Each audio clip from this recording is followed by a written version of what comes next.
nos acompaña la profesora titular del Departamento de Sociología de la Facultad de Ciencias Sociales e investigadora del Centro de Estudios de Conflicto y Cohesión Social, COES, Emanuel Barroset, que conversará con nosotros sobre desigualdad y crisis sanitaria. La profesora es doctora en Sociología por la Escuela de Estudios Superiores en Ciencias Sociales de París y magíster en Historia y Civilización, y cuenta con diversas y destacadas investigaciones en estratificación social, clases medias y redes sociales. Hola Emanuel, muchas gracias por acompañarnos hoy. Muy buenas tardes. Bueno, mientras ustedes ya se empiezan a conectar a esta transmisión y nos empiezan a enviar sus preguntas para la profesora, nos gustaría partir dándole la palabra para que nos cuente un poco sobre su visión de la situación actual en la que llegamos como país a esta pandemia, en términos de desigualdad, por ejemplo, en qué pie llega Chile a esta situación y qué nos diferencia de otros países que también han sufrido con la expansión de este virus. Y, por ejemplo, qué otras cosas se han ido visibilizando a lo largo de esta crisis. Muy bien, gracias por la pregunta. Un gusto estar aquí con ustedes hoy día. Bueno, lo que voy a contestar a las preguntas hoy en día es el fruto de un trabajo colectivo. Efectivamente, trabajo en el Centro de Estudios de Cohesión y Conflicto, que es un consorcio de distintas universidades, con muchos colegas y estudiantes, y además también con colegas por otros proyectos. Entonces voy a intentar como dar a conocer elementos de investigación que hemos producido en los últimos años. Entonces, sobre cómo Chile enfrenta esta pandemia, la verdad es que ya está como bastante mojado el terreno, ¿no? Cuando entramos a la pandemia, ya venimos con un estallido que muestra la cantidad de descontento social frente efectivamente a una serie de desigualdades. El tema de la desigualdad no es el único tema que se visibiliza, que por lo demás desde el ciclo de acción colectiva de 2011 sabíamos que había muchas demandas, pero efectivamente para el caso de Chile no enfrentamos una buena situación ahora, considerando que teníamos una serie de dificultades acumuladas desde el 2011, pero ya con el 2018 con la desaceleración económica. Entonces, ningún país ha enfrentado bien la pandemia. Obviamente que todo esto ha sido un desafío. Nadie tiene un manual de cómo enfrentar la pandemia. Ningún país lo ha hecho así como para aplaudir de a pie. Pero efectivamente, Chile venía con cierta rabia frente a su élite, ya ciertas dificultades en el funcionamiento del sistema económico desnudadas, y esta ya se ve más y se desnudan nuevas desigualdades, así que está lloviendo sobre mojado, solamente para partir. Y vemos, por ejemplo, que a diferencia de países como China, Francia o quizás otras naciones más ricas que han debido enfrentar cuarentenas extendidas, en Chile la precariedad laboral y el empleo informal han hecho que estas medidas restrictivas tengan consecuencias muy duras sobre la población.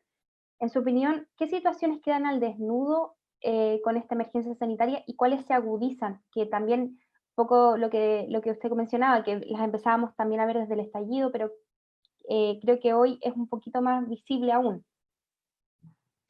A ver, lo que sí sabíamos antes de la pandemia es que hay mucha informalidad en el caso de Chile, es decir, las cifras están alrededor como del 30%, está aumentando, pero no es que haya aumentado bruscamente la informalidad laboral en Chile en el último tiempo. Hay cifras desde el 2017 del INE que muestra que ya está alrededor de un 27-28%, obviamente con una cifra un poquito más alta para las mujeres. Significa que ya una parte importante de la fuerza laboral estaba en una situación de precariado bastante fuerte, más una gran parte de la población que no está trabajando. Sabemos que en el caso de Chile, la mitad de las mujeres, el 50%, no está en el mercado de trabajo, y sabemos también que hay personas que están excluidas del mercado laboral, como por ejemplo una desigualdad de la cual hablamos re poco en Chile, que es la población discapacitada. Entonces, claro, había una gran informalidad antes. Sabemos que ya por el estallido y ahora por la pandemia hay mucha gente que se encuentra sin trabajo, ¿no? Vimos las cifras que se están esperando, ahora estamos alrededor del 15% de desempleo, y sabemos que va a aumentar. Se han perdido alrededor de 500.000 de empleos en la región metropolitana, tengo entendido por las cifras que hemos visto esta mañana. Entonces, claro, había mucha informalidad y además la pandemia agudiza esto, y sabemos que tenemos un sistema de protección social que tiene muy fuertes limitaciones, y una de las cuales sobre las cuales espero que volvamos en este rato es sobre la falta de solidaridad en el sistema público chileno. Por lo tanto, también hay mucha dificultad a desplegar un sistema que permita proteger de buena forma a la población. Entonces, había muchas desigualdades que ya conocíamos, desigualdad respecto del acceso a la salud, a las patologías iniciales que tienen las personas sobre las cuales el COVID viene a agregarse y genera más letalidad, acceso al sistema de salud en general, acceso a empleo protegido, acceso a ingresos que permitan vivir y no sobrevivir, desigualdades en el ámbito de la repartición de las tareas entre el trabajo remunerado y no remunerado, mayor vulnerabilidad de la población mayor. Todo esto lo sabíamos, pero efectivamente la pandemia lo viene a desnudar ya de manera como mucho más cruda, es decir, está frente a nosotros el gran descalabro y efectivamente que muchas personas en la sociedad chilena, el mayor miedo que tenían era el gran miedo a resbalar y ahora estamos entrando a esa parte del retroceso, digamos, en lo poco que habían logrado consolidar una parte de las familias chilenas. Y específicamente con el tema de las cuarentenas, porque hemos visto que alrededor del mundo esta medida ha resultado ser de las más eficaces para combatir la pandemia. Pero vemos, por ejemplo, en Chile que hay muchos hogares donde simplemente la gente no se puede quedar en la casa, porque si no, no comen. Lo han dicho repetidas veces, lo hemos visto en los medios también. ¿Qué medidas de otros países o qué medidas que quizás se hayan utilizado para otras situaciones se podrían aplicar en Chile para poder asegurar que una mayor cantidad de personas pueda efectivamente cumplir con la cuarentena? A ver, la medida ideal de la cual han hablado mucho es un ingreso universal mientras dure la pandemia, que es un tema que ya está rondando a nivel internacional desde hace varios años. He pensado quizá no tanto en un contexto de pandemia, sino que he pensado en un contexto de aumento del desempleo por la robotización, por guerras, por desplazamiento de poblaciones, por el cambio climático que obliga a cerrar partes de la economía y así sucesivamente. Hace un rato ya que hay una reflexión sobre un ingreso universal que sería, en vez de prestar servicios o dar subsidios fragmentados por aquí y por allá, vigilados, sería dar un ingreso a las personas que les permite no pensarse como asistidos, sino que les permite seguir haciendo una rutina, porque también hay una estigmatización y autoestigmatización, ¿no? Cuando se recibe beneficios sociales. Había intentos, no sé, pienso, hubo un intento en una provincia en Canadá, se ha discutido muchísimo, por ejemplo, en países ricos como Suiza. Bueno, obviamente en las veces que se ha aplicado a modo de experimento hay respuestas, o sea, digamos, resultados positivos y negativos, tampoco es la gran panacea. El gran problema es cómo financiar esto, ¿ya? Entonces, eso es como para un horizonte, quizá esta pandemia nos va a obligar a pensarlo muy en serio, porque efectivamente la alternativa es hambruna. Sabemos cómo lo han explicado ya varias oficinas de las Naciones Unidas a nivel internacional. Esto es lo que viene, ya lo tenemos en Chile, hambre, pero cuando ya pasa a ser un fenómeno social, pasa a ser hambruna. Y eso es un tema del cual no queríamos volver a hablar. En las metas del desarrollo a 2030, la verdad que la idea era superar la posibilidad de volver a hambrunas. Entonces, quizá la crisis actual nos permita proyectarnos más rápidamente en esto por una necesidad ya, una emergencia total. ¿Cómo financiarlo? Eso es el gran tema. Les recomiendo al respecto ver una colega que publicaron colegas de COES en CIPER este fin de semana, Alfredo Joañó, Nicolás Grau, Claudia Sanluesa, Aldo Madariaga, Vicente Nostroza y otros, justamente donde se presentan medidas que se han aplicado a nivel internacional y que estamos haciendo en Chile. Estoy muy consciente que la medida del ingreso universal por un tiempo limitado o por más tiempo aún es como bastante utópico, pero ya estamos avanzando con el ingreso de emergencia que se va a dar a las familias chilenas, 65.000 pesos por persona, bueno, decreciendo en los 3 próximos meses, pero es un avance, aunque no sea algo que permita vivir, sino que sobrevivir. Y después, respecto de lo que preguntaba sobre por qué es tan difícil respetar la cuarentena, bueno, lo es acá, pero lo es en todos los países donde el nivel de vida hace que haya informalidad, hacinamiento en las casas, y de todas formas, aunque todos pudiéramos estar en casa protegidos, hay una serie de empleos que hay que mantener para asegurar la cadena de alimentación, de transporte, en los hospitales, y eso ha generado a nivel internacional una reflexión muy interesante sobre el valor de estos trabajos que ahora llamamos esenciales, ¿no? Con la pandemia descubrimos que eran esenciales, el delivery, toda la gente que trabaja a través de aplicaciones, que permite asegurar la cadena de entrega de servicios. Y hay una reflexión sobre la necesidad de revalorizar, no solamente simbólicamente con el aplauso en la noche, sino que revalorizar los sueldos de todas estas ocupaciones que uno podría considerar que son de baja calificación, pero que en realidad son las que aseguran que esto siga funcionando y no pasemos en una situación equivalente a la anomia, digamos que nada funcione y que cada uno se los tenga que arreglar por sí solo.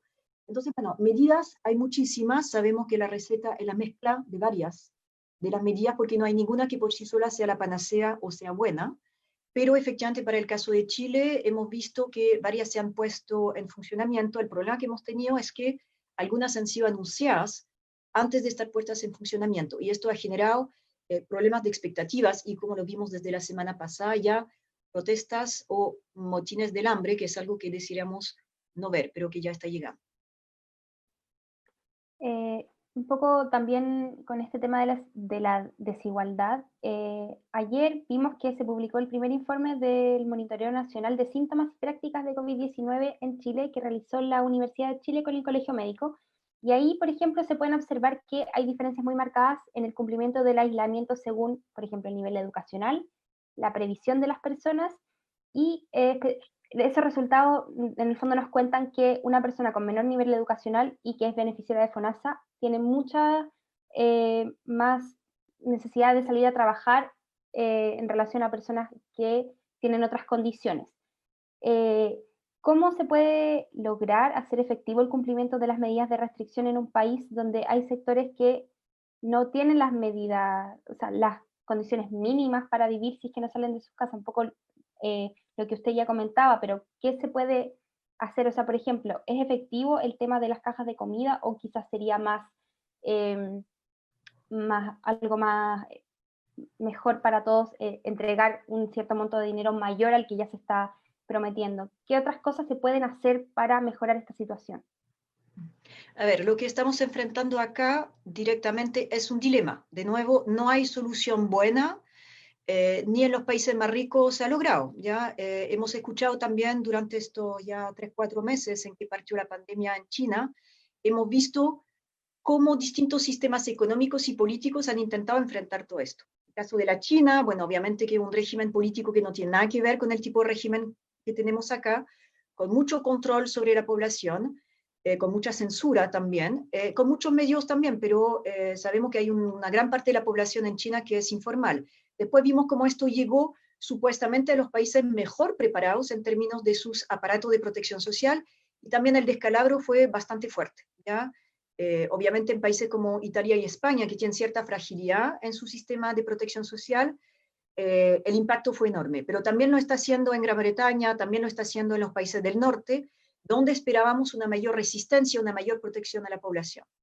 Acá en América sabemos que tenemos un sistema en que muchas veces los beneficios sociales están asociados a tener o no tener trabajo. Y por lo tanto, acá nos pega muy directamente y muy fuertemente, pero incluso en los países con los mayores sistemas de protección social, esto se ha logrado resolver bien. Entonces, sobre las medidas que se pueden tomar, bueno, como señalaba, lo mejor es la mezcla. Obviamente que las cajas de mercancía sirven. El problema es cuando llegan, de qué forma llegan, hasta qué punto se hace un circo mediático en torno a esto.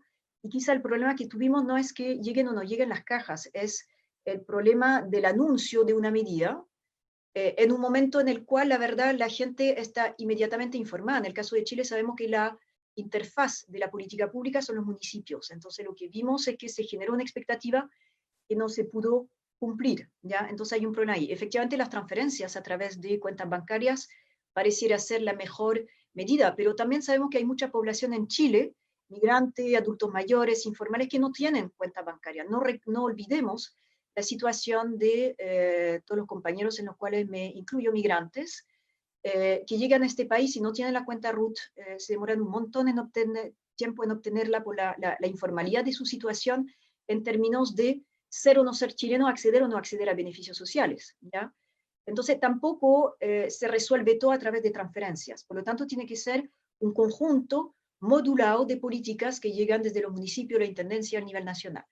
Y efectivamente, respetar la cuarentena, bien lo señalamos, hay empleos que tienen que seguir funcionando para que esto no se transforme en un descalabro completo. Entonces, lo que yo espero, sinceramente, y hay mucha gente trabajando en esto, en que lo que veníamos discutiendo en torno a los cambios de política social, política económica, política industrial, respecto del estallido, que ya había desnudado varias de las falencias de nuestro sistema, se pueden replantear ahora de una manera mucho más sólida, porque sabemos que la pandemia es una etapa, pero sabemos que puede volver, ¿ya? Sabemos que hay fase 2, muchos países están enfrentando la fase 2, sabemos que se nos vienen más problemas de este tipo, y sabemos que se nos viene el cambio climático, que también a Chile lo afecta muchísimo. Entonces, esto nos obliga a pensar ahora fuera de la caja, como dicen los anglosajones, para pensar un conjunto de soluciones a nivel global. También lo que desnudó la pandemia es nuestra incapacidad de organizarnos a nivel internacional de manera solidaria. Lo primero que hicimos fue, bueno, también porque hay un tema de contagio, cierre de fronteras, pero no hubo mucha coordinación a nivel internacional. Empieza a haberla, pero también en un marco muy desgastado de guerra comercial entre Estados Unidos y China. Por lo tanto, no estamos tampoco en el mejor momento de la colaboración internacional para pensar nuevos marcos de cooperación. Recordemos momentos históricos en que hemos avanzado en cooperación internacional y en mejora de nuestro sistema de protección social, lamentablemente, después de guerras, fundamentalmente, y después de revoluciones. Y siempre son momentos críticos. Estamos ahora en un momento crítico, entonces ojalá podamos pensar un poco más fuera de las recetas que estamos intentando repetir ahora, ¿no? Post crisis del 2008, también vino un montón de paquetes económicos que se están replicando en muchos países a nivel global ahora, pero sabemos ya cuáles son sus límites. Reflotar empresas, grandes paquetes de ayuda a la economía, está bien, hay que hacerlo, pero ¿a cambio de qué? Para el futuro. Perfecto. Tú has dedicado gran parte de tu investigación a analizar y describir la denominada clase media chilena, un sector con el que muchas personas se identifican, pero que finalmente representaría solo un 30% de la población. Eh, ¿Cómo se ve afectada particularmente la clase media con la pandemia y con sus consecuencias económicas y sociales? Muy bien, bueno, ahí me disculparán por lo socióloga, ¿no? Pero lo interesante del tema clase media es que una palabra que significa todo y nada, y se ha usado profusamente en los 30 últimos años en Chile para encarnar de alguna forma la idea de progreso social, ¿no? Todos somos de clase media, hasta el presidente de la República de clase media, recordarán antes de su primer mandato, cuando él dijo así como sin mayor problema ni pudor que él también era de clase media, cuando todos sabemos que no lo es. Está muy por arriba en el 10% de la población de mayores ingresos. Pero bueno, todos somos de clase media supuestamente, y ahí quería hacer alusión a un informe de Libertad y Desarrollo del año pasado, cuando salió el programa del gobierno de protección a la clase media, que señalaba, y hay otros informes, ¿no?, que lo señalan, que Chile es un país de clase media, somos un país mesócrata, el 70% de la población es de clase media, nos sentimos todos de clase media, y efectivamente cuando tomamos mediciones de ingreso muy amplias, claro, si definimos a los sectores de clase media como las familias que ganan entre 600.000 pesos y 2 millones, 2 millones y medio de pesos, esto es más del 70% de la población. El problema es qué pasa con este grupo de familias que están alrededor de los 600.000 pesos. El problema que tenemos para el caso de Chile es que si medimos el nivel de pobreza, medido por persona, y que lo multiplicamos por 4, que es el promedio de los integrantes de una familia en Chile, el promedio de los ingresos, perdón, la mediana de los ingresos para el caso de Chile es muy cercana a la cifra de la pobreza. Es decir, una familia pobre de 4 o 5 personas en Chile se define por una familia que tiene ingresos equivalentes a 450 a 500.000 pesos. Una familia de clase media, según muchas mediciones como la que señalo de Libertad y Desarrollo, empieza a partir de 600.000 pesos. Es decir, hay una distancia muy chica entre el umbral de pobreza y la mediana de los ingresos en Chile. Saco el promedio, porque el promedio, como hay muchos ingresos muy altos en el caso de Chile, esto estira el promedio hacia arriba, no refleja bien la situación real. Entonces, claro, todas estas familias que están alrededor de la mediana del ingreso están muy cerca de la pobreza, y eso es lo que tratamos con el equipo con el cual trabajo, Vicente Espinosa, de la USACH, María Luisa Méndez también, de la Universidad Católica, Virginia Guzmán del Centro de Estudio de la Mujer y Oscar McClure de la Universidad de los Lagos, trabajamos hace mucho tiempo sobre esto, que ese segmento que se considera también de clase media baja, en realidad es altamente vulnerable. Lo era antes de la pandemia, ya se desnudó un poco su vulnerabilidad por el estallido, pero lo era antes, en caso de desempleo, en caso de enfermedad, en caso de separación. Sabemos que el divorcio y la separación significa pérdida de bienestar. Y por llegar a la edad mayor, cuando uno ya entra a la etapa de recibir las pensiones muy bajas que se reciben en Chile, que fue uno de los principales motivos por los cuales entramos al estallido. Todo esto se sabía antes del estallido, se agudiza con el estallido, y ahora ese gran miedo a reparar, que lo publicamos como columna en CIPER en 2017, ahora ya estamos rebalando. Y claro, tenemos un 30% de esos segmentos de clase media, como bien señalas, que están un poquito más consolidados. Es decir, que tenían algo de ahorro, que tenían a lo mejor la casa pagada, o que están en un nivel ocupacional que les permite en realidad mantener ciertos ingresos ahora protegidos durante la pandemia. Pero todo ese grupo por abajo, un 30-40% de los sectores más bajos de lo que llamamos clase media, que nosotros desde el grupo de estudios sabíamos que son más bien como sectores trabajadores, ¿no? Que gente que desde el estallido se reconoce como trabajadores, gente de esfuerzo, gente de trabajo, en realidad es la gente que está perdiendo el empleo ahora, que se enfrenta a la enfermedad, y toda esta gente es la que está resbalando ahora. Entonces, nosotros sí hemos trabajado mucho sobre este grupo, desde el grupo más precario hasta el grupo más consolidado dentro de los sectores medios. Y ahí aprovecho y a ver si podemos profundizar un poco, presentar el trabajo que estamos haciendo ahora con Oscar McClure y con José Conejeros. Desde el inicio de la pandemia estamos realizando focus groups en línea, grupos focales. En realidad los empezamos en agosto.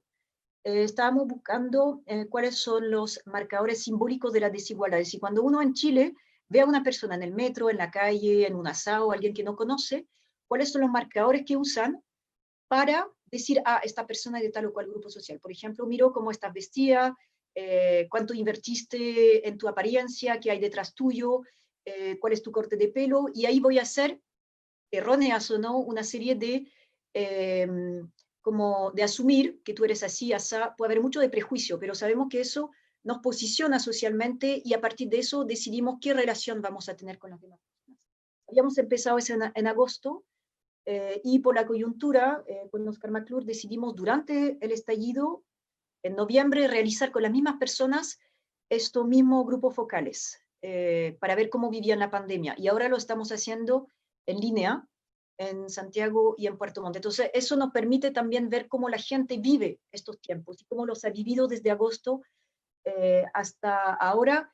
Y la verdad que mucha gente de este grupo que hablamos, ¿no?, perdió el empleo. Están intentando reinventarse, y creo que vamos a tener que hablar de reinventarnos en serio como sociedad, porque mucha gente se está reinventando ahora familiarmente, con muchas dificultades, y este es el grupo que resbaló y sigue resbalando ahora. En esa misma serie de artículos de CIPER de 2017, tú planteabas que la estabilidad de la clase media depende estrechamente de la salud de la economía. Y hoy vemos que la economía, como tú decías, está tremendamente afectada y que el panorama se ve complejo para los próximos meses. ¿Qué vulnerabilidades específicamente de este grupo pueden agudizarse? Porque y quizás es posible pensar que esta crisis los dejará directamente en la pobreza, por ejemplo. A ver, yo creo que hay algunos elementos a favor ahora, cuando hablamos, por ejemplo, que estamos volviendo a cifras de desempleo de los años 80, que están volviendo las ollas comunes. Bueno, además nunca han desaparecido, no hay que creer que todos estos males de la sociedad han vuelto, siempre han estado ahí, salvo que no los mirábamos o eran grupos que no nos interesaba demasiado documentar, desde los medios, digo, no desde las ciencias sociales. Eh, a ver, lo que se podría ver más fuertemente, desnudar acá, eh, va a haber mayores reacciones. Es decir, hoy en día no estamos en dictadura. Hoy en día veníamos con una opinión pública y movimientos sociales de gente indignada antes de esto. Entonces, igual el gobierno está advertido, y todos, oposición y gobierno, de que hay que actuar rápido. Es decir, ya tenemos un estallido en el cuerpo, el de octubre y los meses que siguieron. El gobierno sabe que no puede volver a un estallido de las dimensiones que tenemos, porque también la imagen de Chile está en juego en eso. Hemos visto desde el estallido la importancia que ha tenido para el gobierno mantener cierta imagen de Chile a flote, ¿no? Entonces sabemos que estamos obligados a reaccionar frente a lo que está pasando, sea cada uno de nosotros en la vida cotidiana como podemos. Entonces eso sería como el elemento bueno. No estamos en los años 80 desde el punto de vista de la respuesta que se espera de la sociedad civil y del gobierno. Felizmente ya no estamos en dictadura. Pero sí, lo que vemos es vuelta al hambre, mostrar que todas las personas que también, ¿no? Chile tenía el mejor sistema de salud, que bueno, en realidad sabíamos que las personas que ahora están falleciendo son masivamente las personas más de sectores pobres porque tienen patologías de base que el sistema de salud chileno no estaba curando.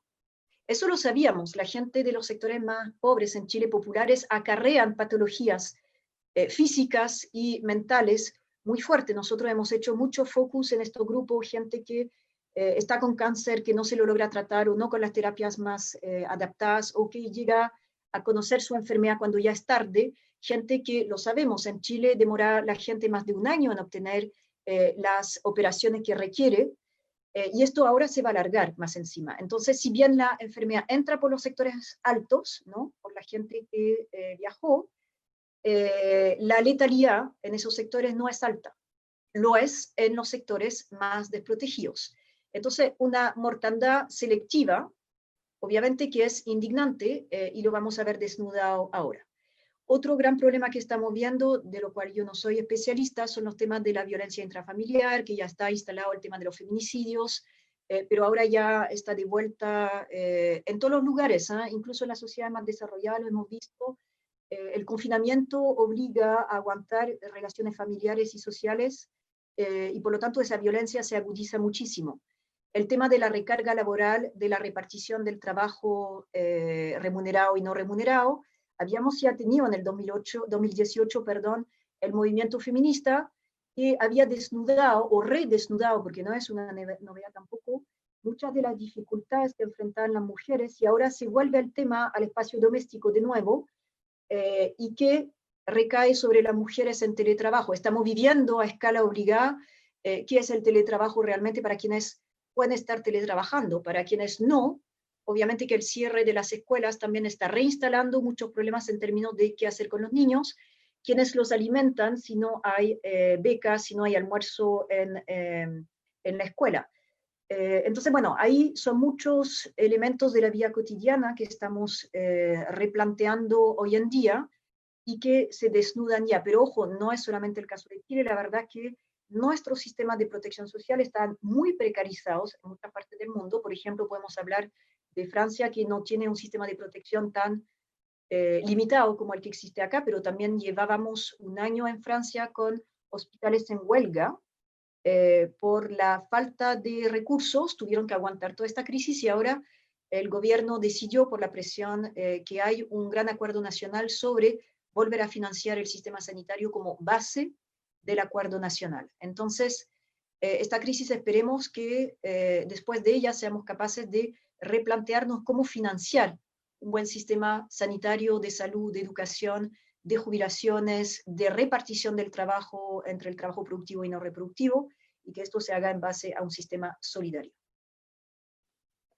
Tú ya lo habías mencionado antes, pero este miércoles conocimos que el desempleo alcanzó una cifra superior al 15% en el mes de marzo, cuando todavía no teníamos una situación de cuarentena tan generalizada como es hoy en la provincia de Santiago, y no veíamos de manera tan directa los efectos del COVID-19.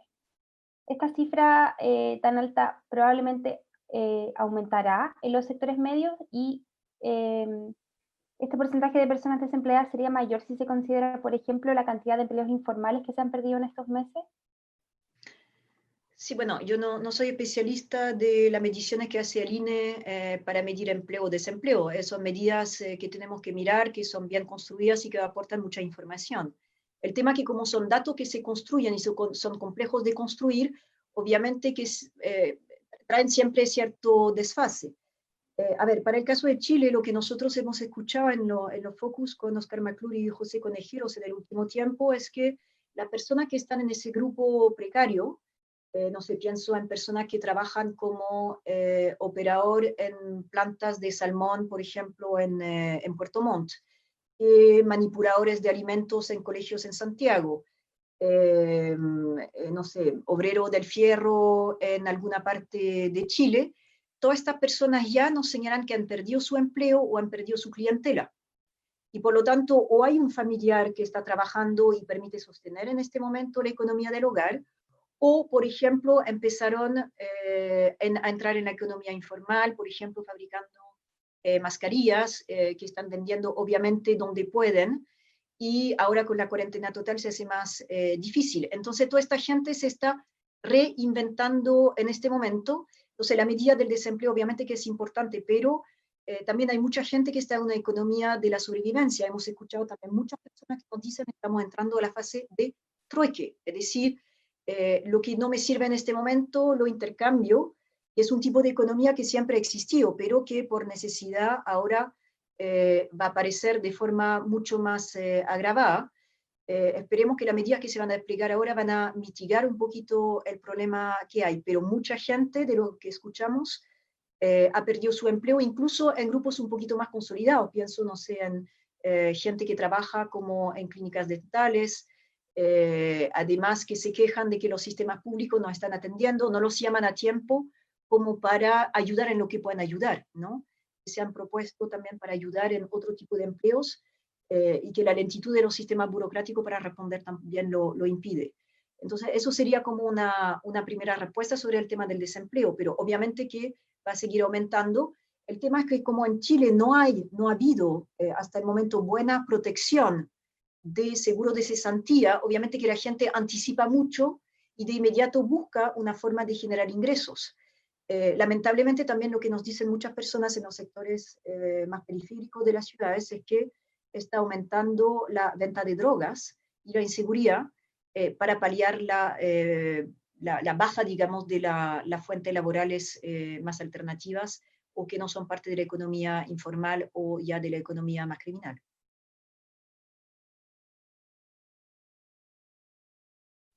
Vinculado a lo que hablábamos antes de las protestas que han surgido en diferentes comunas de Santiago a partir de esta gran cuarentena.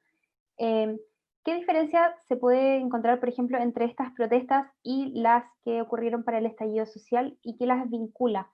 Y también vinculado a eso, si sumamos, por ejemplo, lo que hablábamos anteriormente de las dificultades del gobierno para comunicar su línea de acción, los retrasos en las entregas de algunas ayudas o, por ejemplo, este problema que ha habido con este anuncio de los préstamos en bancos que finalmente no ha sido eh, tan numeroso como se prometió en un momento, ¿podríamos esperar quizás una crisis social mayor, considerando que ya había un descontento generalizado que se venía arrastrando desde el estallido social?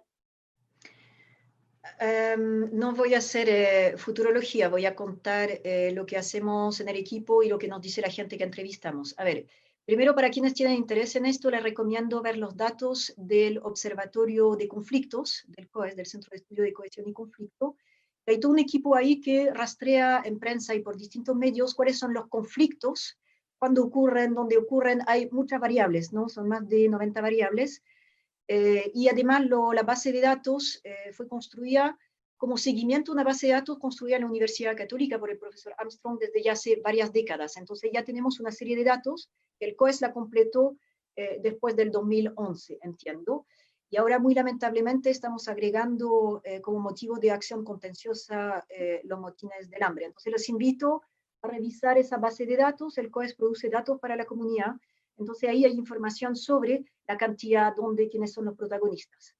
Entonces lo que estamos viendo ahora efectivamente son lamentablemente lo que se llaman del hambre que hay en varias partes, ¿no? Chile no es el único país.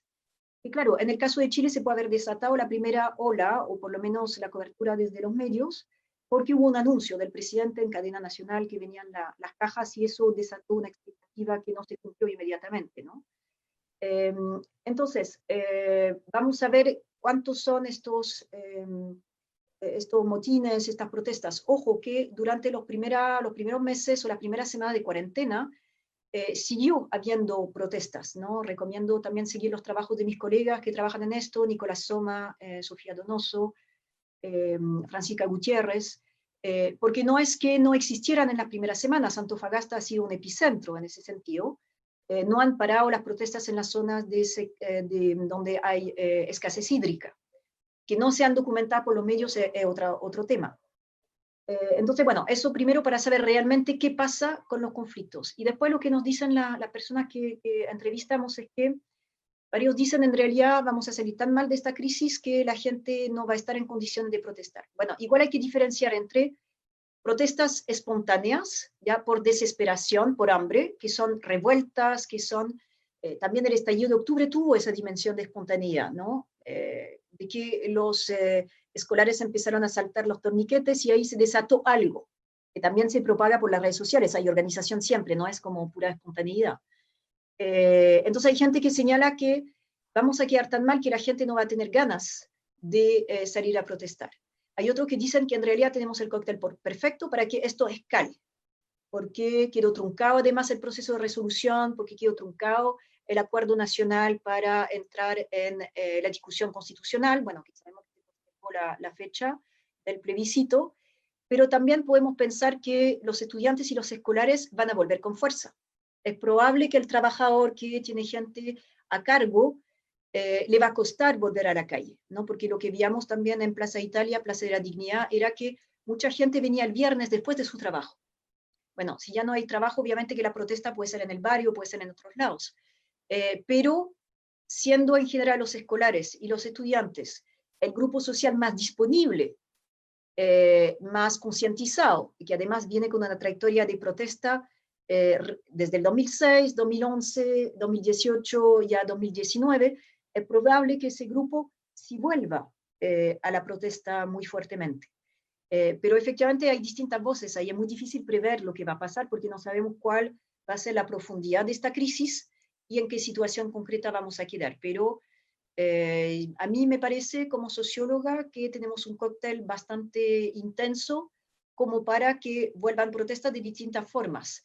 Del estallido que tuvimos, de la profundidad que tuvimos, podemos anticipar también que nuestras autoridades están jugando al poco crédito que les queda y saben que si hay un nuevo estallido, bueno, hemos visto también ataques de nuevo, ¿no? Estos días o esta noche a una estación de metro, hay muy poco margen para el gobierno, entonces es probable también que presionado intente como hacer lo posible, pero también sabemos que hay una ala conservadora que no está muy dispuesta a soltar ni a entrar en una forma un poco más solidaria de enfrentar esto. Y eso nos permite también pensar, y eso lo dejo a economistas y otros colegas, pensar que tenemos una élite que concentra gran parte de la riqueza en este país y que tenemos que pensar no solamente lo que pasa con la pobreza y lo que pasa con los sectores vulnerables, tenemos que pensar por qué existe esta vulnerabilidad considerando que hay un grupo de la población que acumula el 30% de la riqueza en este país. Así es. Bueno, y ya lo mencionábamos también, pero para ir a la pregunta específica, hemos visto también que las desigualdades se agudizan en ciertos grupos, por ejemplo, las mujeres, los migrantes, los adultos mayores, los discapacitados, las personas que viven en las denominadas zonas de sacrificio, que han visto sus vidas más afectadas aún por esta situación. ¿Qué pasa con la desigualdad en esos grupos y cómo ha sido, según su punto de vista, tratada su situación de manera específica en esta crisis? A ver, a mí me gustaría responder esta pregunta desde lo que la gente nos dice, ¿no? En los estudios que estamos haciendo. A ver, yo creo que lo que reveló el estallido y lo que va a profundizar esta crisis, y es que o estos grupos nos los dejan en una desesperanza más grande, ¿no? Porque además se nos agrega un problema de salud mental, también de desigualdad en el acceso, o sea, en la protección frente a los problemas de salud mental y el acceso a terapias y recursos. Entonces ya ahí hay una tremenda desigualdad de la cual no hemos hablado. Yo creo que estos grupos después del estallido muchas veces se dieron cuenta que vivían los problemas que vivían de forma como privada, ¿no? Pienso también en los trabajos de Araujo, todo su equipo, de que todo esto en realidad nos iba mal entrando al mercado laboral a pesar de haber estudiado, los papás terminan con pensiones miserables, todo esto uno lo vivía como desde el fracaso personal, porque había ese relato de la meritocracia que si tú quieres y te esfuerzas, tú puedes, ¿no? Porque está la beca, está el crédito, entonces si no te va bien es porque no te esforzaste lo suficiente. Con el estallido mucha gente se dio cuenta que no era un tema privado, no era un fracaso privado, era el sistema económico y social que produce cada vez grupos que se encuentran en esta situación, y que les cuesta en el día a día, no llegan a la meta que se les dijo a la cual podían llegar. Entonces nos dimos cuenta de repente, o se dieron cuenta, de que en realidad somos parte de un colectivo que enfrenta estas dificultades. Y sobre todo que había también subjetivamente dificultades respecto de cómo nos tratan los demás grupos, ¿no? Que nos dicen que somos flojos a pesar de esforzarnos, que nos dicen que somos fracasados cuando en realidad lo intentamos igual que los demás, pero no teníamos los pitutos, no teníamos las conexiones. Entonces habría que ver ahora cómo esta pandemia nos ayuda o no a tomar conciencia de que somos parte de este colectivo y que lo que enfrentamos ahora de un sistema de salud que sabíamos que era totalmente desigual, que sabíamos que había una salud de primer nivel, segundo nivel, tercer nivel y cuarto nivel, ahora nos encontramos muchos en el cuarto nivel porque no hay cómo acceder a algo mejor. Igual, por ejemplo, me llama la atención a mí que el gobierno casi de inmediato y las ISAPRES para el sector privado ya han dicho, y FONASA, cobertura total para el COVID. Porque se debe haber sentido que ahí había un tema muy sensible y que más encima que cada uno se las arreglara para pagar los tratamientos iba a ser completamente inaceptable desde el punto de vista social en Chile. Entonces yo creo que esta toma de conciencia está avanzando. El problema de alguna manera es que está avanzando sin una intermediación, es decir, hay mucha desconfianza hacia la élite política, antigua y nueva. Muchos de los jóvenes líderes, ¿no?, que llegaron al Congreso fueron considerados como traidores de parte de las generaciones, digamos, que buscan una democracia más directa. Tampoco se escucha mucho a los dirigentes intermedios. Nosotros trabajamos con el COES, escuchando también a gente en enero de cómo habían vivido todo el proceso del estallido.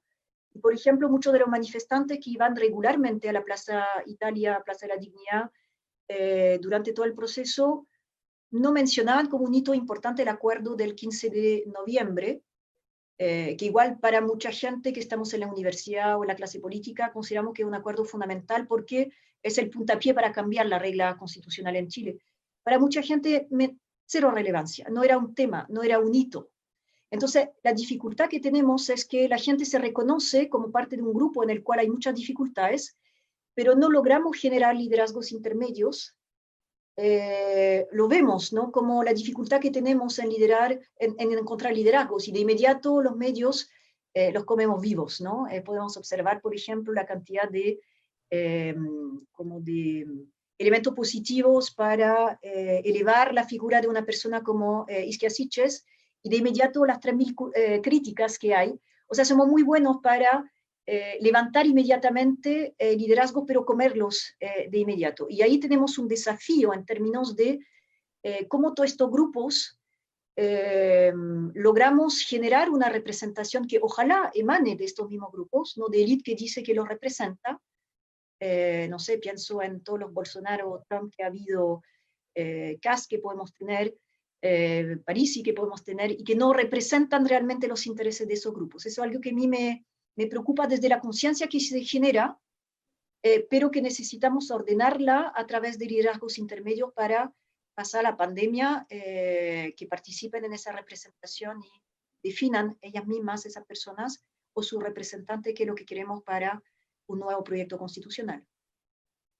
Bueno, ya para empezar a cerrar este streaming, vamos con la última pregunta. Antes de entrar en esta pandemia, estábamos prontos a comenzar una discusión constitucional, estábamos prontos también a un plebiscito, y pensando en la posibilidad de transformar las bases sobre las que se sustenta nuestro ordenamiento social. ¿Qué podría pasar ahora con eso? ¿Cómo ve usted la salida de esta pandemia pensando que nos tocará retomar este proceso que quedó inconcluso?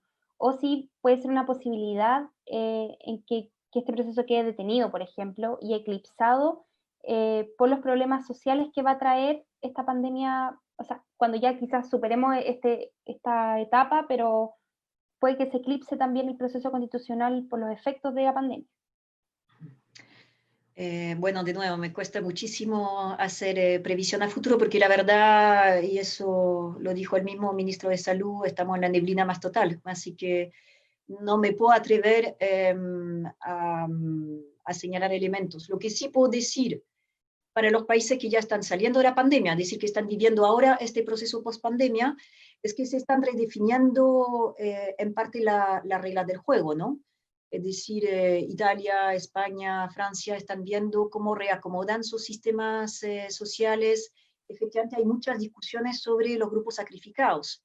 O sea, también tenemos que pensar en nuestras sociedades, hay muchas diferencias, somos todos diferentes socialmente, pero estas diferencias no necesariamente vemos que son desigualdades, empezamos a considerarlas como desigualdades cuando entra un criterio moral en que se señala que estas personas son tratadas de manera diferente y no deberían ser tratadas de manera diferente, ¿no? Por eso daba el ejemplo de las poblaciones discapacitadas, que hasta el momento yo no, a pesar de que sean alrededor de 2 millones de personas en Chile, no es algo que hemos graficado como una desigualdad, a pesar de lo brutal que es la situación en la cual se encuentra el mundo.